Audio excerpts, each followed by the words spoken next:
ఈరోజు వీడియోలో మనం డిక్షనరీస్ ఇన్ పైథాన్ గురించి చూద్దాం. What is dictionary? Okay. Even if you see the definition, Python dictionary is immutable unordered collection of items. Okay. I mean మీరు list కానీ tuple కానీ ఇంతవరకు చూస్తే మీకు ఆల్రెడీ మ్యూటబుల్ అంటే ఏంటో తెలిసి ఉంటుంది. అన్ఆర్డర్డ్ కలెక్షన్ ఆఫ్ ఐటమ్స్ అంటే ఏంటో తెలిసి ఉంటుంది. సో మ్యూటబుల్ అంటే మనం వన్స్ డిఫైన్ చేసిన తర్వాత మనం దాన్ని మళ్ళీ కావాలంటే చేంజ్ చేయొచ్చు. అలాగే అన్ఆర్డర్డ్ కలెక్షన్ ఆఫ్ ఐటమ్స్ అంటే మనం డేటా స్ట్రక్చర్‌లో ఒక ఎలిమెంట్స్ అనేవి ర్యాండమ్ ఆర్డర్‌లో స్టోర్ అవుతాయి. అంటే మనం ఒక పర్టిక్యులర్ ఇండెక్స్ అనేవి ఉండదు. ఒక పర్టిక్యులర్ ఇండెక్స్ యూజ్ చేసుకొని ఆ వాల్యూని మనం యాక్సెస్ చేయలేం. సో మరి డిఫరెన్స్ ఏంటి ఇక్కడ? సో ఇక్కడ డిక్షనరీలో ఐటెమ్స్ అనేవి కీ వాల్యూ పెయిర్స్ కింద స్టోర్ అవుతాయి. ఇప్పుడు మనం లిస్ట్‌లో గాని, టపుల్‌లో గాని జనరల్‌గా ఇంతవరకు డైరెక్ట్‌గా మన ఐటెమ్స్ లిస్ట్ ఆఫ్ ఐటెమ్స్ మనం స్టోర్ చేసుకున్నాం. బట్ ఇక్కడ మనకి ఆహ్, ఇక్కడ కీ వాల్యూ పెయిర్స్ మనం స్టోర్ చేసుకున్నాం డిక్షనరీస్. మీకు ఎగ్జాంపుల్ ఏంటంటే ఇప్పుడు జనరల్‌గా లిస్ట్‌లో ఇంతవరకు మనం ఏదైనా ఒక ఐటెమ్ మాత్రమే స్టోర్ చేసుకున్నాం. బట్ అలా కాకుండా ఇప్పుడు మనం అలాంగ్ విత్ దట్ ఐటెమ్ యొక్క ప్రాపర్టీ కూడా ఏదైనా స్టోర్ చేసుకోవాలి. లైక్ ఇప్పుడు మనం లిస్ట్ ఆఫ్ నేమ్స్ స్టోర్ చేసుకున్నాం. ఇప్పుడు నేమ్‌తో పాటు పర్టిక్యులర్ పర్సన్ యొక్క ఏదో ఒక ప్రాపర్టీ లైక్ ఏజో ఏదో ఒకటి కూడా మనం స్టోర్ చేసుకోవాలనుకోండి. అప్పుడు మనం డిక్షనరీకి వెళ్తాం. సో, నేమ్ అనేది కీ కింద, ఏజ్ అనేది వాల్యూ కింద. ఇలా కీ వాల్యూ పెయిర్స్ కింద స్టోర్ చేసుకోవడానికి మనం డిక్షనరీ వాడతాం. లైక్ ఇప్పుడు మనం ఫ్రూట్స్ డిక్షనరీ తీసుకుంటే ఫ్రూట్ నేమ్ అనేది కీ కింద, ఆ ఫ్రూట్ యొక్క ప్రైస్ అనేది వాల్యూ కింద. సో, ఇలా list of key value pairs మనం స్టోర్ చేసుకోవడానికి మనం డిక్షనరీ వాడతాం. సో, ఇప్పుడు ఇవి చూస్తే క్యారెక్టరిస్టిక్స్ ఆల్రెడీ మీకు తెలిసే ఉంటది. మ్యూటబుల్ అంటే మనం వన్స్ డిఫైన్ చేసిన తర్వాత మనం దాన్ని చేంజ్ చేయొచ్చు. లైక్ ఎలిమెంట్స్ యాడ్ చేయడం, రిమూవ్ చేయడం, మోడిఫై చేయడం. అన్‌ఆర్డర్డ్. సో, మనకిది పర్టిక్యులర్ ఆర్డర్‌లో ఏమి ఉండదు. సో, పైథాన్ 3.7 తర్వాత మనం ఏ ఆర్డర్‌లో అయితే ఐటెమ్స్ ఇన్సర్ట్ చేస్తున్నామో ఆ ఆర్డర్‌లో స్టోర్ చేసుకుంటుంది. బట్ అది మనం కన్సిడర్ చేయలేం. ఎందుకంటే మనం ఏ ఆర్డర్‌లో లెట్స్ సే మనం మల్టిపుల్ ఇన్సర్షన్స్ చేసినప్పుడు మనం ఒక పర్టిక్యులర్ వాల్యూ ఫెచ్ చేయాలంటే మనకు ఏ ఆర్డర్‌లో ఇన్సర్ట్ చేసామో మనకు తెలీదు కదా! So, it's not like that. So, key value pairs. Okay.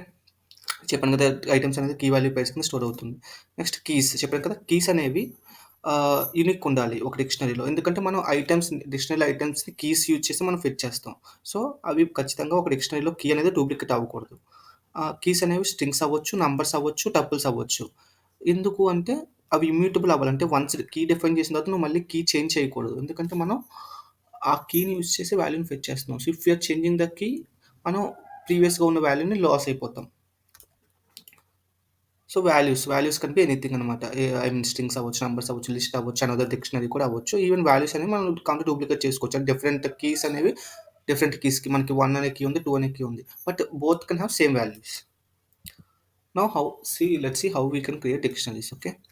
Ah, dictionaries మనం క్రియేట్ చేయడానికి same way assignment operator use చేసి either we can use curly braces or dict construct అని యూజ్ చేసి మనం కీ వాల్యూ పెయిర్స్ అనేవి define చేయొచ్చు store చేసుకోవడానికి. Along with the dictionary name. If you see the syntax this is the name of the dictionary we are giving and in curly బ్రేసెస్‌లో నేను key value పెయిర్స్‌ని comma సెపరేటెడ్‌గా ఇస్తున్నాను. Okay. ఇక్కడ key value పెయిర్స్‌ని ఎలా separate చేయాలి చూడు. ఇది కీ అండ్ కాలన్ పెట్టి value and comma next key value pair. So, colon అనేది కీని వాల్యూని సెపరేట్ చేస్తది. ఓకేనా? సో, అలాగే సేమ్ వితిన్ కర్లీ బ్రేసెస్ కాకుండా మీరు డిక్ట్ కన్‌స్ట్రక్టర్‌లో కూడా ఈ కీ వాల్యూ పెయిర్స్‌ని మనం పాస్ చేసుకోవచ్చు.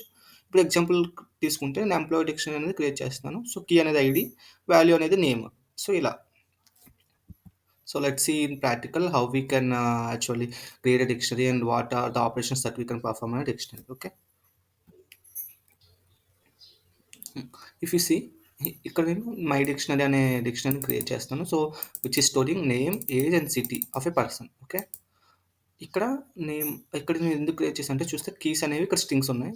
అలాగే వాల్యూస్ అనేది ఫస్ట్ నేమ్‌కి స్ట్రింగ్ టైప్ ఉంది. బట్ ఈ ఏజ్ అనే కీకి వాల్యూ అనేది ఇంటిజర్ ఉంది. సో, ఒకే డిక్షనరీలో మనం మల్టిపుల్ డేటా టైప్స్ అని మనం స్టోర్ చేసుకోవచ్చు. అంటే different values can be any data type. అంటే ఫస్ట్ వాల్యూ మనం స్ట్రింగ్ ఇచ్చాం కదా! అన్ని స్ట్రింగ్ ఇవ్వాలని ఏం లేదు. మనం ఈచ్ కీకి డిఫరెంట్ డేటా టైప్స్ మనం మెన్షన్ చేయొచ్చు.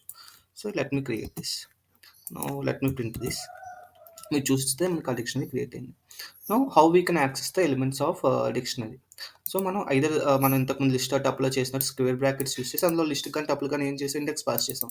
ఇక్కడ ఇండెక్సింగ్ ఏమి ఉండదు కాబట్టి we have to pass the key. మనకి ఏ వాల్యూ కావాలో ఆ కీ పాస్ చేయాలి. ఇప్పుడు మనకు నేమ్ కావాలి. సో, నేమ్‌కి పాస్ చేస్తున్నాను. అలాగే ఏజ్ కావాలి. ఏజ్‌కి పాస్ చేస్తారు. సో, ఇప్పుడు నేను రన్ చేసినప్పుడు నాకు వాల్యూ రిటర్న్ అవుతుంది. ఆ పర్టిక్యులర్ కీలో స్టోర్ అయిన వాల్యూ అనేది రిటర్న్ అవుతుంది. ఓకేనా? అండ్ లెట్స్ మీకు ఇంకా ఎగ్జాంపుల్ చెప్పాలి అంటే మీకు డిక్షనరీ మీరు లాకర్స్ ఒక లాకర్ సిస్టమ్‌లో చూడండి. లాకర్స్‌లో మనకి మల్టిపుల్ లాకర్స్ ఉంటాయి కదా! హ్మ్.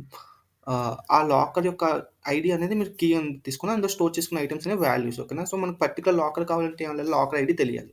సో ఆ లాకర్ ఐడి పాస్ చేస్తే మనకు అందులో ఉన్న వాల్యూస్ వస్తాయి. అలాగే ఇక్కడ కీ అనేది మనకి ఇంపార్టెంట్. ఆ కీ యూజ్ చేసి మనం పర్టికులర్ కీలో స్టోర్ అయిన వాల్యూస్ అనేవి ఫెచ్ చేయొచ్చు. సో మనం స్క్వేర్ బ్రాకెట్స్లో కీ అని పాస్ చేయొచ్చు, లేదా గెట్ మెథడ్ యూస్ చేసినా మనం ఆ పర్టికులర్ వాల్యూ ఫెచ్ చేయొచ్చు. Like dictionary name dot get method. ఈ గెట్ మెథడ్లో మనం ఆ కీని అగైన్ మనం పాస్ చేస్తే ఆ వాల్యూ మనకి ఫెచ్ అవుతుంది. If you see this now అలా కాకుండా మనం డిక్షనరీలో ఉన్న కీస్ అన్ని ప్రింట్ చేయాలనుకోండి. So dictionary name dot keys అనే ఫంక్షన్ యూస్ చేసి మనం రన్ చేసామంటే మనకి ఆ డిక్షనరీలో ఉన్న కీస్ అన్ని కూడా మనకి ఏంటంటే నేమ్, ఏజ్, సిటీ ఈ కీస్ అన్ని కూడా ప్రింట్ అవుతాయి. అలా కాకుండా అన్ని వాల్యూస్ కావాలి. సో డాట్ వాల్యూస్ మనం యూజ్ చేయొచ్చు ఇక్కడ. సో మనకు అన్ని వాల్యూస్ కూడా ప్రింట్ అవుతాయి ఆ డిక్షనరీలో అన్ని values. So let's get into creating more complex dictionaries. ఇది మీకు అండర్స్టాండ్ అవ్వడం కోసం అని చెప్పేసి సింపుల్గా చెప్పాను. బట్ ఇన్ ప్రాక్టికల్ మనం చాలా కాంప్లెక్స్ డిక్షనరీస్ క్రియేట్ చేస్తాం. ఇప్పుడు చూస్తే నేను ఒక ఎంప్లాయీస్ డిక్షనరీ క్రియేట్ చేస్తున్నాను. సో వేర్ ఇక్కడ మల్టిపుల్ ఇన్సైడ్లో ఒక డిక్షనరీ లోపల ఇంకో డిక్షనరీ నేను క్రియేట్ చేశాను. జనరల్గా అప్లికేషన్స్ అలానే ఉంటాయి. సో ఇది మన ఎంప్లాయీస్ డిక్షనరీ అనేది మెయిన్ డిక్షనరీ. సో దాని యొక్క కీస్ ఏంటంటే IDs, employee IDs integer type. ఇవి మనకి మెయిన్ కీస్. ఓకే, ఇప్పుడు ఆ కీ యొక్క వాల్యూ అనేది మళ్ళీ అగైన్ డిక్షనరీ చూస్తే 1 అనే కీ ఉంది కదా, దాని యొక్క వాల్యూ అగైన్ డిక్షనరీ. ఆ డిక్షనరీలో నేను మళ్ళీ కీ వాల్యూ పెట్టి స్టోర్ చేస్తాను. ఏంటి ఆ ఎంప్లాయీ యొక్క properties like name, age, skills. చెప్పాను కదా మనం ఒక వాల్యూ అనేది ఏ డేటా టైప్ అయినా అవ్వచ్చును. సో నేను ఏజ్కి ఇంటిజర్ తీసుకున్నాను, స్కిల్స్కి ఒక లిస్ట్ తీసుకున్నాను, list of skills that employees having. So we can do that. So అలా నేను 3 ఎంప్లాయీస్ని డిఫైన్ చేశాను ఇందులో. ఇప్పుడు చూద్దాం ఈ డిక్షనరీని మనం ఎలా యాక్సెస్ చేయాలి. సో ఫస్ట్ థింగ్, ఇది మన మెయిన్ డిక్షనరీ కాబట్టి ఏదైనా ఎంప్లాయీ కావాలంటే ఆ మెయిన్ డిక్షనరీ యొక్క కీ అంటే ఐడీస్. సో నేను ఫస్ట్ ఎంప్లాయీని ప్రింట్ చేయాలి కాబట్టి నేను ఆ ఫస్ట్ ఎంప్లాయీ యొక్క కీని పాస్ చేశాను. నాకు ఆ పర్టికులర్ ఎంప్లాయీ అనేది ప్రింట్ అయింది. ఇప్పుడు నేను ఆ పర్టికులర్ ఎంప్లాయీ యొక్క నేమ్ తెలుసుకోవాలి. సో అప్పుడేంటి, ఫస్ట్ ఆ లెవెల్ వరకు వెళ్ళాలి. నేనంటే dictionary name and first key pass చేస్తే నాకు ఇదొక డిక్షనరీ వచ్చింది. సో ఇది అగైన్ డిక్షనరీ కాబట్టి ఆ డిక్షనరీలో ఒక పర్టికులర్ వాల్యూని ఎలా ఫెచ్ చేయాలి, by passing its key. So నేను ఇది అంతా ఒక డిక్షనరీ, ఈ పార్ట్ ఆఫ్ డిక్షనరీ కాబట్టి దాని నెక్స్ట్ ఏం చేయాలి, స్క్వేర్ బ్రాకెట్స్లో కీ పాస్ చేయాలి. So I'm doing that. Okay, square బ్రాకెట్స్లో నాకు నేమ్ అనే కీ పాస్ చేస్తున్నాను. సో నాకు అప్పుడు రోషన్ ప్రింట్ అయింది. ఓకేనా. అలాగే నాకు ఇప్పుడు స్కిల్స్ అనే కీ పాస్ చేస్తున్నాను, నాకు స్కిల్స్ లిస్ట్ ప్రింట్ అయింది. సో ఇప్పుడు ఈ స్కిల్స్ అని ఎంతవరకు ఇది ఒక లిస్ట్ కాబట్టి లిస్ట్లో వాల్యూస్ ఎలా ఫెచ్ చేయొచ్చు, మనం ఇండెక్స్ యూస్ చేసి ఫెచ్ చేయొచ్చు. సో నేను ఇండెక్సింగ్ యూస్ చేసి నాకు ఫస్ట్ వాల్యూని ఫెచ్ చేస్తున్నాను. సో మీరు ఇక్కడ డేటా స్ట్రక్చర్స్ క్లియర్గా మీకు అర్థమైతే నీది ఈ 3 ఆపరేషన్స్ ఎలా చేసానో నాకు అర్థమవుతుంది. సో ఫస్ట్ 1 బై 1 లెవెల్ వెళ్తున్నాను. ఫస్ట్ నేను మెయిన్ డిక్షనరీలో ఫస్ట్ ఎంప్లాయీ వరకు వెళ్ళాను ఇక్కడ. So again it is a dictionary. So ఆ డిక్షనరీలో నాకు నేమ్ అనే కీ కావాలి. సో ఆ కీ పాస్ చేశాను. లేదా నాకు స్కిల్స్ అనే కీ కావాలి. సో ఆ కీ పాస్ చేశాను. సో ఇప్పుడు ఆ కీలో ఉన్న వాల్యూ లిస్ట్ కాబట్టి అంతవరకు వెళ్ళి యూజింగ్ ఇండెక్సింగ్ ఆ వాల్యూ ఫెచ్ చేస్తున్నాను. So I hope this is clear. Now we can see how we can add new elements to the dictionary. Okay. So అది మన కీస్ అంటే I mean dictionary name in square brackets. So new key అయితే add చేస్తున్నామో ఆ key ఇందులో పెట్టేసి equals to and మనం value pass చేయొచ్చు. బట్ ఇక్కడ నేను ఈ డిక్షనరీకి యాడ్ చేస్తున్నాను ఇక్కడ ఎంప్లాయీ డిక్షనరీకి. So key should be an integer ID and value should be an dictionary. So అందుకే నేను కీ 4 అండ్ వాల్యూ అనేది ఇంకో ఎంప్లాయీ డీటెయిల్స్ని ఇస్తున్నాను. సో ఇప్పుడు నేను రన్ చేస్తే, ఇప్పుడు నేను ఎంప్లాయీ డిక్షనరీ రన్ చేశాను అనుకోండి, మీకు ఈ వాల్యూస్ చూస్తే నాకు 4th ఎంప్లాయీ యాడ్ అయ్యారు విత్ దీస్ డీటెయిల్స్. సో అలా కాకుండా నేను మాడిఫై చేయాలి ఎగ్జిస్టింగ్ ఎలిమెంట్స్ని. సో ఇప్పుడు నేను మై డిక్షనరీ తీసుకుంటాను which is storing just name, age and city of a person. Now ఇప్పుడు నేను నేమ్ చేంజ్ చేయాలి ఈ డిక్షనరీలో, నేమ్ అనే కీని. సో సింపుల్గా నేను స్క్వేర్ బ్రాకెట్స్లో కీ ఇచ్చేసి ఈక్వల్స్ టు న్యూ వాల్యూ అని అసైన్ చేయొచ్చు. చెప్పాను కదా, dictionary in square brackets key and using assignment operator మనం కొత్త వాల్యూ ఇవ్వచ్చు. సో ఇప్పుడు నాకు నేమ్ అనే కీ ఉంది కాబట్టి అది అప్డేట్ అవుతుంది. ఒకవేళ నేను ఇక్కడ పాస్ చేసిన కీ అనేది కొత్త కీ అనుకోండి, సింపుల్గా యాడ్ అయిపోతుంది న్యూ ఎలిమెంట్ అనేది డిక్షనరీకి. సో ఇప్పుడు నేను రన్ చేశాను, చూస్తే నా నేమ్ చేంజ్ అయిపోయింది ఇక్కడ, పర్సన్ నేమ్ అనేది. సో ఇప్పుడు పర్టికులర్గా ఈ కాంప్లెక్స్ డిక్షనరీలో మనం ఎలా చేంజ్ చేయాలో చూద్దాం. ఓకేనా. సో ఇది నేను ఎందుకు చూపిస్తానంటే కాంప్లెక్స్ డిక్షనరీలో మీరు ఈ డిక్షనరీ మీద ఆపరేషన్స్ అనేది మీకు చాలా ఫెమిలియర్ అవ్వాలని చెప్పేసి. సో ఇప్పుడు థర్డ్ ఎంప్లాయీ యొక్క ఏజ్ చూద్దాం అనుకుంటున్నాను. సో నేను ఫస్ట్ డిక్షనరీలోకి వెళ్ళి 3 అనే కీ పాస్ చేసి దాంట్లో ఏజ్ అనే కీ పాస్ చేసి నాకు 27 ప్రింట్ అయింది. సో నేను దాన్ని 30కి అప్డేట్ చేద్దాం అనుకుంటున్నాను. సో ఈ లెవెల్ వరకు వెళ్ళి ఈక్వల్స్ 30 చేశాను అనుకోండి, నాకు అది అప్డేట్ అయిపోతుంది. సో ఇప్పుడు నేను కొత్తగా అది ప్రింట్ చేస్తే ఇప్పుడు చూస్తే నాకు ప్రియా ఏజ్ నుంచి 30కి అప్డేట్ అయింది. సో ఇప్పుడు మీరు స్కిల్స్ వరకు వెళ్ళాలనుకోండి, ఏదైనా ఒక పర్సన్ స్కిల్ సెట్ వరకు వెళ్తే అది ఒక లిస్ట్ కదా. ఇప్పుడు లిస్ట్‌లో మీరు లిస్ట్‌ని మోడిఫై చేయాలి. సో మీకు లిస్ట్ మోడిఫై చేయడానికి ఏంటేంటి ఉన్నాయి మెథడ్స్ అయితే యాడ్ అంటే అపెండ్ మెథడ్ కదా. సో ఇదొక లిస్ట్, ఇంతవరకు ఇదొక లిస్ట్. సో దానికి న్యూ ఎలిమెంట్ యాడ్ చేయాలంటే డాట్ అపెండ్ వాడాలి. సో అందుకే నేను ఈ లెవెల్‌లో డాట్ అపెండ్ యూజ్ చేసి కొత్త స్కిల్ యాడ్ చేస్తాను మాంగోడిబి. సో ఇప్పుడు నేను థర్డ్ పర్సన్‌గా రన్ చేస్తే నాకు లెట్ మీ యాడ్ దిస్, నాకు మాంగోడిబి అనేది యాడ్ అయింది. I hope this is clear. Let's see how we can remove elements from the dictionary.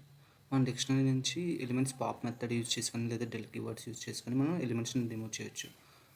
ఇప్పుడు మీ 2 కూడా మీరు ప్రీవియస్ వీడియోస్‌లో చూసుంటారు లిస్ట్‌లో గానీ, సెట్స్‌లో గానీ. సో, ఇప్పుడు పాప్ మెథడ్ ఏంటంటే మనం దానికి ఒక ఏ కీనైతే మనం రిమూవ్ చేద్దాం అనుకున్నామో ఆ కీని పాస్ చేస్తే ఆ కీ వాల్యూ పైన అనేది మన డిక్షనరీ నుంచి రిమూవ్ చేస్తుంది.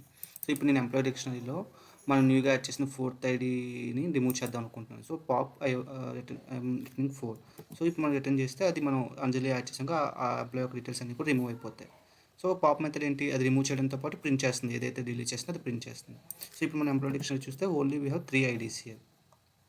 అలాగే డెల్ కీవర్డ్ యూజ్ చేసి డిక్షనరీ నేమ్ అండ్ స్క్వేర్ బ్రాకెట్స్లో ఏ కీ అయితే రిమూవ్ చేద్దాం అనుకున్నా ఆ key. So, this is the syntax. ఇప్పుడు నేను థర్డ్ కీ ఐడీని రిమూవ్ చేద్దాం అనుకుంటున్నాను. సో, ఇప్పుడు ఇది రన్ చేస్తే నాకు డిలీట్ అవుతుంది. నెక్స్ట్ నేను ఇది రన్ చేస్తే I have only 2 IDs here.